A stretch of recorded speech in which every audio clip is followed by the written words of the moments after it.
बिस्मिल्लाहिर्रहमानिर्रहीम अस्सलामु अलैकुम वरहमतुल्लाहि वबरकातुहू। माय डियर स्टूडेंट्स, हमारी डिस्कशन 10th क्लास की मैथमेटिक्स के ऊपर जारी है, जिसमें आज हम इंशाल्लाह एक्सरसाइज 1.2 के क्वेश्चन नंबर 1 का पार्ट नंबर 7 अपने आज के इस लेक्चर में डिस्कस करेंगे। तो आइए जी आज का लेक्चर स्टार्ट करते हैं।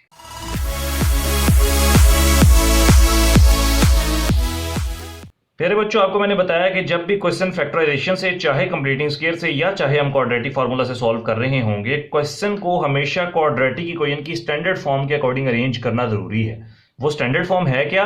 ax square plus B X plus C, मतलब स्क्वायर वाली टर्म हो, फिर एक्स वाली टर्म और फिर कांस्टेंट टर्म हो। अब ये क्वेश्चन तो आपको उस सूरत में नजर ही नहीं आ रहा।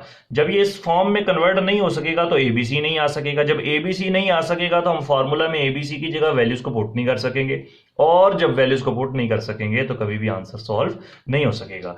तो सबसे पहले इसको सिंप्लीफाई करेंगे और इस कोशिश करेंगे कि इस क्वेश्चन को इस फॉर्म में कन्वर्ट कर लिया जाए। तो जब भी दो फ्रैक्शंस के दरमियान प्लस या माइनस होता है, हमेशा एलसीएम लिया जाता है। एलसीएम लेने का तरीकाकार क्या होता है कि फर्स्ट फ्रैक्शन के नीचे जो कुछ भी होगा वो एज इट इज आ जाएगा। ये पहली फ्रैक्शन है, इसके नीचे क्या है x माइनस 6, तो ये एज इट इज आ जाएगा। सेकंड फ्रैक्शन में जो न्यू वैल्यू होगी, अब न्यू वैल्यू क्या मतलब कि पुरानी वाली वैल्यू रिपीट ना हो रही हो। जैसे x माइनस 6 देखें और यहां पर x माइनस 5 है, ये मेरे लिए बिल्कुल न्यू है, तो यहां पर ये भी लिख देंगे। ठीक हो गया। अब x माइनस 6 से क्या हो गया? कैंसिल। तो यहां पर सॉरी प्यारे बच्चों x माइनस 5 आना था। अच्छा, तो प्यारे बच्चों यहां पर x माइनस 5 आ गया। अब गौर कीजिएगा कि x माइनस 6 से कैंसिल हो गया, पीछे बच गया x माइनस 5। जो बच जाता है उसको ऊपर वाले से मल्टीप्लाई करते हैं, तो 3 मल्टीप्लाई बाय x माइनस 5 आ गया। आगे माइनस का sign as it is, x minus 5 से कैंसिल, जो बच जाता है उसको ऊपर वाले से मल्टीप्लाई करते हैं, तो 4 को मल्टीप्लाई करेंगे x माइनस 6 से, इक्वल टू 1 आपका एज इट इज आ गया। अब 3 को x से मल्टीप्लाई करेंगे तो आंसर आ जाएगा 3x, माइनस 3 को 5 से मल्टीप्लाई करेंगे 15, माइनस 4 को जब x से मल्टीप्लाई करेंगे 4x, माइनस माइनस प्लस आ जाएगा, 4 6 24 आ जाएगा।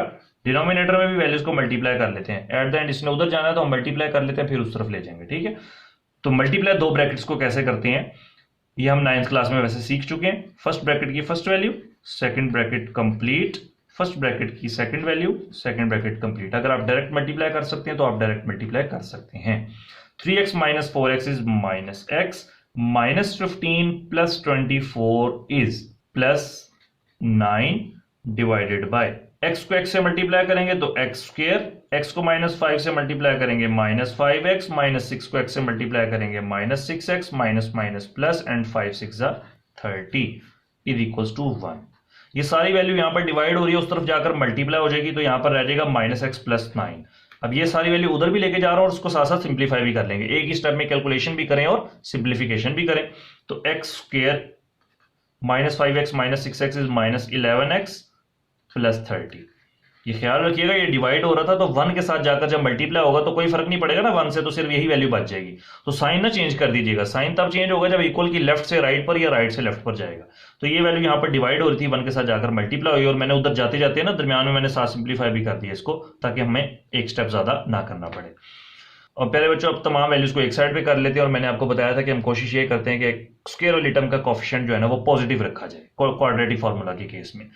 तो यहां पर ऑलरेडी पॉजिटिव है, तो क्यों ना हम इन दोनों को उस तरफ ले जाएं। जब उन दोनों को उस तरफ ले जाएंगे तो यहां पर 0 रह जाएगा, x square as it is minus 11x, ये माइनस x है, जब इधर आएगा तो प्लस x, उसके बाद प्लस 30, और ये प्लस 9 है, जब इधर आएगा तो माइनस 9। अब इसको अरेंज भी कर देते हैं हम, 0 में हमेशा कोशिश करते हैं राइट साइड पर, तो सिर्फ इन वैल्यूज को उल्ट कर रहा हूं मैं। साइन भी तब चेंज होंगे जब सिर्फ एक जगह से दूसरी तरफ जाएगी। मैं ये वाली वैल्यू को इधर और ये वाली वैल्यू को इधर लिख दूंगा तो उससे कोई फर्क नहीं पड़ेगा। साइन सिर्फ तब चेंज होंगे जब सिर्फ ये वाली वैल्यू इधर या ये वाली वैल्यू उधर जाएगी। ठीक है, तो 0 मोमन हम राइट साइड पर रखते हैं, तो सिर्फ मैं इसको अरेंज कर रहा हूं।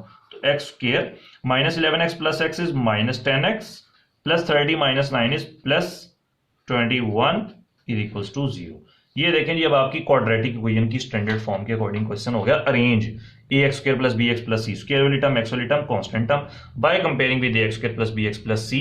कंपेयर करने का फायदा ये होगा कि abc की वैल्यूज आपके पास आ जाएंगी। तो यहां पर ये चीज मेंशन करते हैं, जब हम ax square plus bx plus c से कंपेयर करेंगे तो x स्क्वायर के साथ जो होता है वो a, तो x स्क्वायर के साथ कुछ भी नहीं है, मतलब कि 1 है, तो a की प्यारे बच्चों आपकी वैल्यू आ गई 1। इसी तरह से b की वैल्यू आ जाएगी, x के साथ जो होता है वो b, तो x के साथ है माइनस 10, तो b की value minus 10, and c is equal to जो कांस्टेंट टर्म होती है वो 21 लिखी हुई है, तो यहाँ पर 21 आ गया। अब आगे क्या करेंगे जी, फॉर्मूला, यहाँ पर फॉर्मूला पुट करेंगे। और फिर उसके अंदर वैल्यूज को पुट कर देंगे। तो फॉर्मूला सबसे पहले लिख लेते हैं, फॉर्मूला की हेडिंग दे दी और फॉर्मूला है क्या, x is equals to minus b plus minus square root of b square minus 4ac divided by 2a। अब इस फॉर्मूला में हमने सिंपल क्या करना है जी, वैल्यूज को पुट करना है। तो x is equals to minus का साइन ये फॉर्मूले का एज इट इज और b किसके इक्वल है, -10 के equal, plus minus square root of b square मतलब के -10 का स्क्वायर माइनस 4, a इक्वल है जी 1 के और c इक्वल है जी 21 के divided by 2 as it is और a की जगह पर हम पुट कर देंगे 1। तो x is equal to minus minus plus 10 हो गया जी, plus minus square root of -10 का स्क्वायर। जब भी किसी भी नेगेटिव नंबर की पावर अगर इवन नंबर होगी तो माइनस का साइन प्लस में चेंज हो जाएगा और 10 का स्क्वायर 100, तो पॉजिटिव 100 हो जाएगा। उसके बाद माइनस 4 को 1 से मल्टीप्लाई किया 4 और जब उसको आगे 21 से मल्टीप्लाई किया तो आंसर आया 84 डिवाइडेड बाय 2 को 1 से मल्टीप्लाई किया तो 2। उसके बाद जी x is equal to 10 plus minus 100 में से जब 84 माइनस करेंगे तो आंसर आएगा जी 16 डिवाइडेड बाय 2। 16 एक परफेक्ट स्क्वायर है, परफेक्ट स्क्वायर किसका है, 10 प्लस माइनस 4 का परफेक्ट स्क्वायर है डिवाइडेड बाय 2। अब देखिए ये मजीद आगे सॉल्व हो सकता है। अगर तो क्वेश्चन ये यहां पर ही रुक जाता ना तब कि जब ये वाली वैल्यू परफेक्ट स्क्वायर ना होती तो फिर यही मेरा आंसर आ जाना था और इसी को मैंने सोल्यूशन साइड में लिख देना था। अब तो सॉल्व हो सकता है तो अब आगे सॉल्व भी करेंगे। तो x इज इक्वल्स टू एक दफा प्लस में और एक दफा माइनस में, 10 plus 4 divided by 2 and x is equals to 10 minus 4 divided by 2। देखिए ये प्लस और माइनस था ना, तो 10 प्लस 4 लिखा और 10 माइनस 4 लिखा, बाकी सारी वैल्यूज एज इट इज। एक दफा प्लस में लिख दिया, एक दफा माइनस में लिख दिया। इसको मजीद आगे सिंप्लीफाई कर लेते हैं। 10 plus 4 is 14 divided by 2। 14 divided by 2 जब इनकी कटिंग करेंगे 2 1 जा 2 2 7 जा 14 तो आंसर आ जाएगा 7। इसी तरह से आगे चलते हैं जी, x is equal to 10 minus 4 करेंगे तो आंसर आएगा 6 डिवाइडेड बाय 2। 2 1 जा 2 एंड 2 3 जा 6 तो x का आंसर आ जाएगा 3। ये दो आपके x के आंसर्स आ गए। इन दोनों आंसर्स को आप क्या करेंगे, सॉल्यूशन सेट में पुट करेंगे और यहां पर आपका क्वेश्चन हो जाएगा कंप्लीट। तो आंसर आ जाएंगे जी 3 एंड 7। ये पहले बच्चों आपका पार्ट नंबर 7 भी हुआ कंप्लीट। इंशाल्लाह ताला बाकी पार्ट्स भी इसके बहुत जल्द अपलोड करेंगे। उम्मीद करता हूँ आपको ये पार्ट समझ आ गया होगा। एलसीएम लेके सबसे पहले हमने क्वाड्रेटिक को इनकी स्टैंडर्ड फॉर्म के अकॉर्डिंग अरेंज किया। अरेंज करने से पहले हमें वो बनाना पड़ेगा, तो वो था नहीं इस क्वेश्चन में, उस फॉर्म में क्वेश्चन था नहीं, तो हमने पहले उसको कन्वर्ट कर लिया। कन्वर्ट करने के बाद फिर हमने कंपेयर किया, फार्मूला में वैल्यूज पुट की और अपने आंसर निकाल दिया। इंशाल्लाह बाकी वीडियोस भी बहुत जल्दी अपलोड होंगी। तब तक के लिए इजाजत दीजिए, दुआ में याद रखिएगा। अस्सलाम वालेकुम वरहमतुल्लाहि वबरकातुहू।